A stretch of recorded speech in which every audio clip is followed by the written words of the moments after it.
आज मैं पुनः YouTube चैनल के माध्यम से आपके सामने हूँ। हम आदिकाल की रचनाओं को बता रहे हैं। आदिकाल की रचनाओं में खास करके सिद्ध साहित्य पर बात हो चुकी है। आज हम बात करेंगे जैन साहित्य की। जैन साहित्य, हिंदी में जो जैन साहित्य का स्वरूप है वो दरअसल जैन धर्म के आदर्शों को लेकर के जो हिंदी में रचनाएं लिखी गई और ख़ास करके 8वीं सदी से लेकर के 13वीं सदी तक का जो कालक्रम है, जो सृजन काल है, उसमें जो जैन आदर्शों के अनुरूप या कहें तो जैन तीर्थंकरों का जीवन चरित्र और वैष्णव कथाओं को लेकर के जो संयोजित साहित्य लिखा गया और उसे हम जैन साहित्य कहते हैं। खास करके जैन साहित्य में हम देख रहे हैं कि जैन आदर्शों का प्रचार प्रसार करने की योजना होती है। हिंदू नायक को भी आखिरकार अंततः जैन आदर्शों और जैन धर्मों की ओर मोड़ने का प्रयास किया जाता है। वर्धमान महावीर ने जिस प्रकार से सत्य, अहिंसा, अस्तेय और परिग्रह, ब्रह्मचर्य आदि का मार्ग सुझाया था, उसी मार्ग पर चलते हुए जो परंपराएं धर्म में विकसित हुई थी उसे लेकर के 8वीं सदी से लेकर के और ख़ास करके 13वीं 14वीं सदी तक का जो सृजन काल रहा है हिंदी में, उसमें जैन आदर्शों की ज़बरदस्त प्रस्तुति हिंदी रचनाकारों ने की है। यद्यपि उस दौर की भाषा भ्रंश और अपभ्रंशोत्तर हिंदी रही है, उस काल की भाषा केवल प्राकृत नहीं है जो प्राकृत मूल रूप से भाषा रही थी जैन धर्म की, यहाँ भाषा में परिवर्तित हो गई है और इस परिवर्तन हो गया है। और अब देखेंगे कि खास करके जो जैन साहित्य हिंदी में प्राप्त होता है वो या तो अपभ्रंश में लिखा गया या अपभ्रंशोत्तर भाषाओं में उसका सृजन किया गया है। प्रमुख रूप से जो जैन साहित्य है उसमें हम आज केवल जिस विषय को लेकर आपके समक्ष उपस्थित हुए हैं वो है पौराणिक काव्य। पौराणिक काव्य का मतलब है कि उसमें उन नायकों को प्रमुखता के साथ स्थापित करने का प्रयास किया गया जो पौराणिक नायक है, जिसका उल्लेख पुराणों में किया गया है। जैसे राम है, रावण है, भगवान श्री कृष्ण हैं, विष्णु हैं, विष्णु के दशावतार हैं, उसका उल्लेख किया गया। और खास करके आप देखेंगे जो जैन धर्म में जो कुछ तीर्थंकर हुए उसको लेकर के जो कथाएं विकसित हुई है उसके जीवन चरित्र पर भी प्रकाश डालने का प्रयत्न इस काल के साहित्यकारों ने किया है, जिसे आप आज जानेंगे आज के व्याख्यान में। पौराणिक काव्य की अगर हम बात करें तो इसमें सबसे पहले कवि के तौर पर स्वयंभू आते हैं।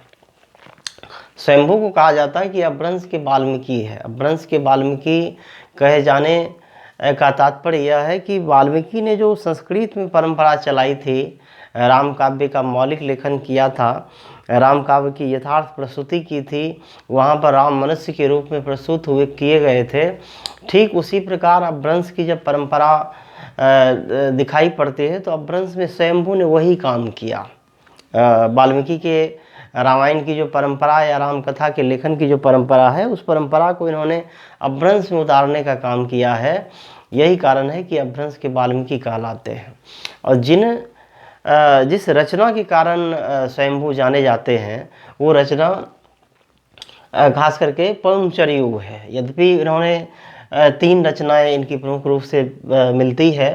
पवनचरियु है, रेठनेमि चरियु है और स्वयंभू छंद है। लेकिन प्रमुख रचना जो इसकी पहचान है वो है पवनचरियु, जिसे पद्मचरित कहा गया है। पद्मचरित का मतलब रामचरित। जिस प्रकार से कोई कमल कीचड़ में रह कर के बहुत पवित्र होता है, वह उनके कलुषों से उनके दोषों से मुक्त रहता है, ठीक उसी प्रकार राम अनेक संकटों में, अनेक विकृतियों में, संघर्षों के बीच भी अपने रामत्व को लेकर के जो ख्यात रहे और रामत्व को लेकर के जो प्रसिद्ध हुए, जिसके कारण राम का एक विशिष्ट चरित्र निर्मित हो पाया है। इसी चरित्र को लेकर के पवनचरियु लिखा गया। और अब देखेंगे कि जैन साहित्य में चरित्र काव्य लेखन की एक लंबी परंपरा रही है। उस परंपरा का पहला काव्य भी है ये। एक तरह से जैन साहित्य की जो विशद परंपरा है, जो महत्वपूर्ण परंपरा है, उसकी शुरुआत स्वयंभू करते हैं। और स्वयंभू का जो यह ग्रंथ पवनचरियु है वो बहुत ही महत्वपूर्ण है, क्योंकि इसमें आप देखेंगे कि कई प्रकार के प्रयोग किए गए। यहाँ भी वाल्मीकि रामायण के आधार पर ही कथा का विकास दिखाया गया है, लेकिन यहाँ पर 5 सर्गों का में इसका विभाजन, कथा का विभाजन किया गया है। और ख़ास करके दिखाई पड़ता है इसमें कि जो सीता है, वो सीता जब अग्नि परीक्षा देती है तो अग्नि परीक्षा के पश्चात वो जैन आदर्शों को, जैन धर्मों को स्वीकार कर लेती है। मतलब यह है कि हिंदुओं को अधिक से अधिक जैन आदर्शों की ओर आकर्षित करने के प्रयत्न इन कवियों का था। और इस राम काव्य में एक ज़बरदस्त प्रयोग यह भी रहा है कि सीता जैन आदर्श को स्वीकार कर लेती है। और दूसरी बात है कि स्त्री जाति के प्रति जो एक प्रकार का पुरुषवादी नज़रिया रहा है और शोषणकारी दृष्टिकोण रहा है, उसके खिलाफ यहाँ प्रतिवाद दिखाई पड़ता है। आप देखेंगे इस ग्रंथ में कि सीता की जो अग्नि परीक्षा है, वो अग्नि परीक्षा पारंपरिक रामायण में, या कहें तो वाल्मीकि रामायण में जो संदर्भ है, वो संदर्भ है कि वो परीक्षा ली जाती है लंका में। कहा जाता है, ये आपको बच्चन सिंह ने लिखा है कि जंगल में मोर नाचा तो किसने देखा, मतलब है कि किसी ने नहीं देखा। जब सीता की अग्नि परीक्षा ली गई थी लंका में तो किसी ने नहीं देखा था। इस रामायण में अर्थात पवनचरियों में सीता की अग्नि परीक्षा लंका के बजाय अयोध्या में ली जाती है, जहाँ पर 3 सास है, जहाँ पर अनेक सेवक हैं, जहाँ पर देवरानियाँ हैं, जहाँ पर देवर है, जहाँ पर पूरी प्रजा है।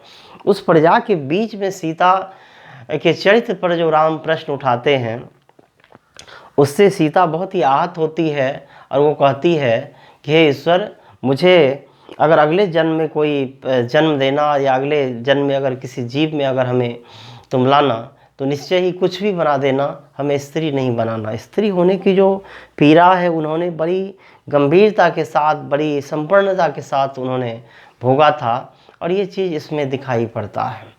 दूसरी बात है कि यहाँ पर राम स्वाभाविक रूप से कह रहे हैं कि स्त्री जो स्त्री है वो पर पुरुष के संपर्क में जा कर के वो अपने चरित्र को खो सकती है, वो स्वभाव से ही चंचल होती है। ये सारी समस्याओं को लेकर के इस ग्रंथ का जो निर्माण किया गया है, इसमें आप देखेंगे कि 5 सर्गों में राम कथा की ज़बरदस्त प्रस्तुति हुई है, और इसमें एक नया प्रयोग कवि ने कर दिया है। इस प्रयोग के माध्यम से दिखाई पड़ता है कि सीता आखिरकार अपने पति और हिंदुत्व के प्रति जो है एक प्रतिवाद को भी व्यक्त कर रही है। इसलिए अग्नि परीक्षा के पश्चात राम का परित्याग कर देती है सीता, जैन आदर्शों को स्वीकार कर लेती है। ये इस काव्य में एक ज़बरदस्त प्रयोग है। दूसरा ग्रंथ ऋट्ठनेमि चरियु, जिसे हरिवंश पुराण कहा जाता है। इसमें भगवान विष्णु के 10 अवतारों का उल्लेख किया गया है। 10 अवतार में प्रमुख रूप से कृष्णावतार पर बहुत ज़्यादा जोर डाला गया है। यहाँ भी लेखक ने कुछ न कुछ प्रयोग किया है। यहाँ भी भगवान कृष्ण के चरित्र के बारे में जो पारंपरिक कथाएं थी, उसमें कुछ न कुछ परिवर्तन करते हुए, और जब गोपिकाओं को भगवान श्री कृष्ण छोड़ देते हैं, राधा को छोड़ते हैं, तो ये सारे के सारे बाद में जैन संन्यासिनी हो जाती है।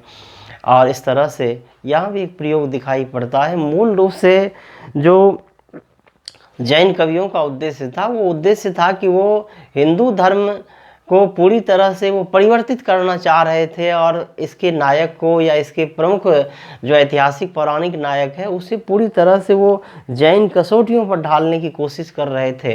एक प्रकार से वो अपने धर्म और अपने संप्रदाय का व्यापक रूप से प्रचार करना चाह रहे थे। स्वयंभू छंद नाम की भी इसकी कृति है, जिसमें सामाजिक संदर्भों की प्रस्तुति की गई है। यह ग्रंथ स्वयंभू के प्रसिद्धि का आधार नहीं है, ये बहुत प्रमुख ग्रंथ नहीं है। अगला ग्रंथ, अगला लेखक है पुष्पदंत। पुष्पदंत को कहा गया कि अपभ्रंश के व्यास हैं। अपभ्रंश के व्यास ये क्यों कहलाए? इसलिए कहलाए कि संस्कृत में जो व्यास की परंपरा रही है कि एक व्यास ने 18 पुराणों का निर्माण किया है, उन्होंने महाभारत लिखा है, उन्होंने श्रीमद् भगवत गीता का निर्माण किया है, 4 वेदों की व्याख्या की है। इतना बड़ा काम कोई एक आदमी कर दे, और इतना बहुत सारा काम कोई एक आदमी कर दे, ये आश्चर्य का विषय है। ठीक उसी प्रकार जो वाल्मीकि ने, जो व्यास ने बहुत बड़ा काम किया और अनेक संदर्भों को एक आदमी उकेरता है अपने सृजन में, ठीक वही परंपरा जब अपभ्रंश में उतर करके आती है, तो हमारे सामने पुष्पदंत आते हैं, 10वीं सदी के कवि। पुष्पदंत ने 63 महापुराण लिख करके 63 पुराण लिख करके 63 महापुरुषों का जीवन संदर्भ उल्लिखित किया है। चरित काव्य की जो परंपरा चल रही थी, उस परंपरा का महत्वपूर्ण ग्रंथ है 63 पुराण, जिसका दूसरा नाम महापुराण है। इसी ग्रंथ के आधार पर इसे अपभ्रंश का व्यास कहा जाता है कि कोई आदमी कितनी अधिक अलग अलग महापुरुषों के बारे में कितनी संपूर्णता के साथ जानकारी रखता है। दूसरी बात यह है कि इसमें प्रमुख नायक के तौर पर राम की स्थापना है। भगवान श्री राम और उससे जो जुड़ी हुई कथाएं हैं, जो कथाएं परंपरा से चली आ रही थी, उसमें इन्होंने परिवर्तन करने का प्रयास किया है। जो राम आदर्श हैं, जो राम मर्यादित हैं, जो सीता को छोड़ करके किसी पर नज़र भी नहीं उठाते हैं, उस राम के यहाँ 8 विवाहों का उल्लेख किया गया है। यहाँ पर राम के माँ का नाम कौशल्या के स्थान पर सुवला रख दिया गया है कि राम की माँ सुवला है। उसके बाद रावण का वध और कुंभकर्ण का वध जो है वो राम नहीं करके बल्कि लक्ष्मण कर रहा है। साथ ही सीता के भी चरित्र में कुछ न कुछ बदलाव दिखाई पड़ रहा है। और यहाँ आप देखेंगे कि सीता को रावण की पुत्री स्थापित करने की कोशिश की गई है। दरअसल इस रचना का उद्देश्य है, रचनाकार ने अपना उद्देश्य स्पष्ट कर दिया है कि जो राम काव्य की एक पांडित्य परंपरा रही है, जो ब्राह्मणी परंपरा रही है, उस परंपरा से अलग हट करके इन्होंने राम काव्य में एक नया एक्सपेरिमेंट किया है, नया प्रयोग किया है।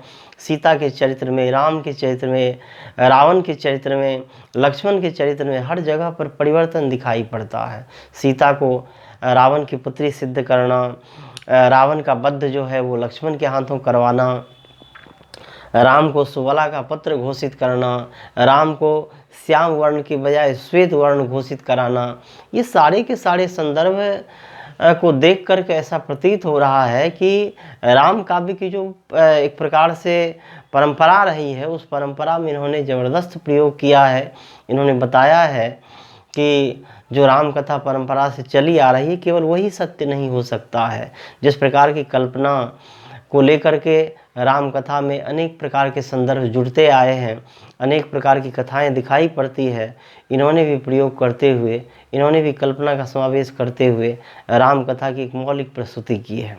इसमें कृष्ण का चरित्र है, दुष्यंत का चरित्र है, रावण का चरित्र है, सीता का चरित्र है, और अनेक प्रकार से देखेंगे कि इन्होंने 63 महापुराण के बहाने या 63 पुराण के बहाने 63 अलग अलग महापुरुषों का ज़बरदस्त उल्लेख किया है। और इस तरह से आप देखेंगे कि 63 महापुरुषों का उल्लेख करते हुए 63 पुराण में जो ये चरित काव्य की परंपरा को आगे बढ़ाते हैं, वो परंपरा बहुत ही शानदार है। और पुष्पदंत की प्रसिद्धि का आधार यही ग्रंथ है। अगला ग्रंथ जो है वो जसहर चरियु है। जसहर चरियु भी एक प्रकार का चरित काव्य है, जिसमें सम्राट जसहर का वर्णन किया गया है। देखेंगे कि घोर रक्तपात के माध्यम से अपने साम्राज्य का विस्तार करने के आकांक्षी ये सम्राट थे। बाद में चल करके इसे लगा कि जीवन की सच्चाई आखिरकार क्या है। केवल संपत्ति का अर्जन करना, साम्राज्य का विस्तार करना, केवल अपने प्रभाव से, केवल अपने भय से संसार को भयभीत करना, क्या वास्तव में जीवन का यही उद्देश्य है?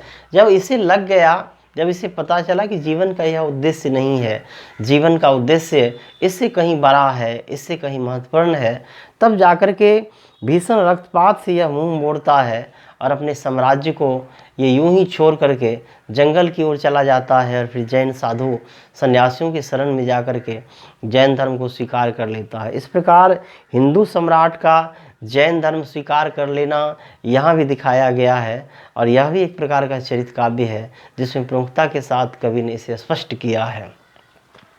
उसके बाद नय कुमार चरियु है। नय कुमार चरियु में भी नय कुमार नाम के एक नायक का चरित्र वर्णन किया गया है कि जीवन की अनेक विसंगतियों के बावजूद अंत में चल करके वो जैन धर्म को स्वीकार कर लेता है। और यहाँ कवि ने बताने की कोशिश की है कि जीवन में चाहे लाख विकृतियाँ हो, अगर अंत भला तो सब भला। अगर अंत में हमें यह ज्ञान हो जाए कि हम गलत मार्ग पर चल रहे हैं और सद्मार्ग का अगर हमें बोध हो जाए, अगर हम किसी धर्म या धार्मिक परंपरा को स्वीकार कर लें, तो जीवन का उद्धार संभव हो सकता है। और नय कुमार के बहाने रचनाकार ने यहाँ यह स्पष्ट कर दिया है।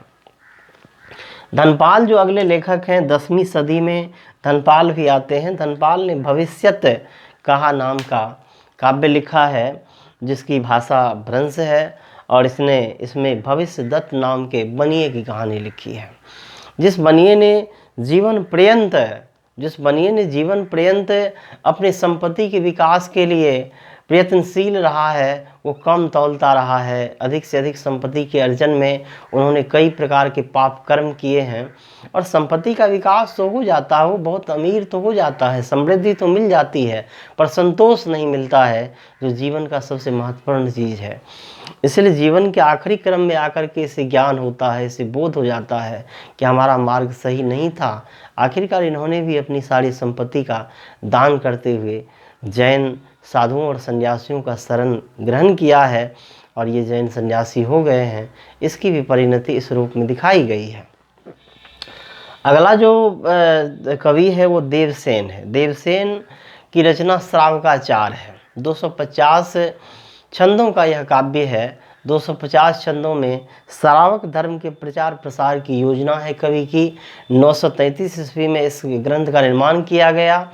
और जब आप डॉक्टर नगेंद्र को पढ़ेंगे तो नगेंद्र ने कहा है कि हिंदी की ये पहली रचना है, और देवसेन प्रथम रचनाकार है। क्योंकि इसके पहले जो सरप्पा हुए उनकी फुटकल रचनाएं प्राप्त होती है, कोई ग्रंथाकार कृति उसकी प्राप्त नहीं होती है, और ऐसे में देवसेन को प्रथम कवि के रूप में वो घोषित करते हैं। श्रावकाचार को जब आप देखेंगे तो इसमें 250 पदों में 250 छंदों में एक विस्तृत कथा है, जिसमें श्रावक धर्म का उल्लेख किया गया है कि किस प्रकार के चरित्र होते हैं जैन साधुओं के, जैन सन्यासियों के, किस प्रकार के कर्म उसे करने चाहिए, किस प्रकार के जीवन का किस प्रकार का उद्देश्य होता है। इन तमाम चीज़ों पर विचार करते हुए एक नवीन चरित्र के निर्माण की योजना यहाँ दिखाई पड़ती है, और ख़ास करके जैन साधुओं, सन्यासियों, भक्तों का चरित्र जिस प्रकार का होना चाहिए, आचार जिस प्रकार का होना चाहिए, विचार जिस प्रकार का होना चाहिए, उसकी प्रस्तुति के लिए इन्होंने 250 छंदों का एक सुंदर महाकाव्य लिखा है, जिसका नाम श्रावकाचार है। तो आज हम आपको बता रहे थे कि जैन साहित्य में जो पौराणिक काव्य है, अगले व्याख्यान में आप जानेंगे कि जैन काव्य में जो और शेष रचनाएं हैं वो क्या है और किस रूप में है।